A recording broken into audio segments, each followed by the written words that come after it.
Diesmal habe ich mich dafür entschieden, die Keramiken auf ein Bett aus Holzbriketts zu stellen.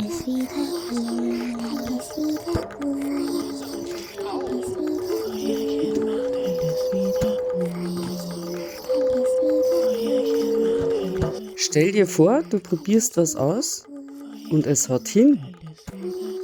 Passend zum neuen Jahr habe ich ein Video über Erfolg, Glück und Reichtum gemacht.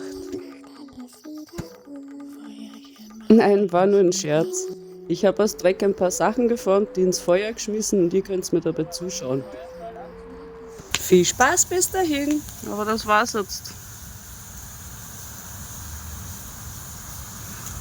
Ab jetzt nur noch warten.